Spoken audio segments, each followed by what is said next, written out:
আচ্ছা, তোমাদের সবার তো এখানে গ্র্যাজুয়েশন কমপ্লিট, রাইট? তো কারা কারা লাইফে চাকরি করতে চাও হাত তুলো। বাহ, অলমোস্ট সবাই হাত তুলেছে। শুধুমাত্র তুমি তুমি আর তোমরা তিনজন বাদে, রাইট? ওকে, হাত নামাতে পারো। তোমরা তিনজন চাকরি না করে কি করতে চাও? বিজনেস। বিজনেস। ওকে, তাহলে বাকিদেরকে একটা সাজেশন দেই। আমরা আজকেই তোমাদের সিভি গুলো এই তিনজনকে দিয়ে রাখি, কারণ একটা সময় এই তিনজনের কাছেই তোমাদের যেতে হবে চাকরির জন্য। দেখো, একটা দেশে সবাই যদি চাকরির পেছনে ছোটে, কেউ যদি ব্যবসা না করে, তাহলে তারা চাকরিটা করবে কোথায়?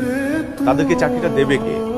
সরকারের পক্ষে তো সবাইকে সরকারি চাকরি দেওয়া পসিবল, তাই না? এখন একটা দেশের ইকোনমি বা তার জিডিপি পুরোপুরি নির্ভর করে তার দেশের উৎপাদন ও ব্যবসার উপর।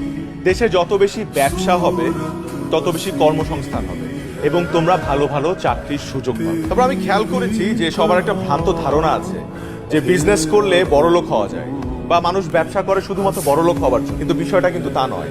ব্যবসা না করলে নতুন আইডিয়াস জেনারেট হবে না, আর নতুন আইডিয়াস জেনারেট না হলে দেশের ইকোনমি বা দেশকে উন্নয়নের শীর্ষে আমরা নিয়ে যেতে পারবো না।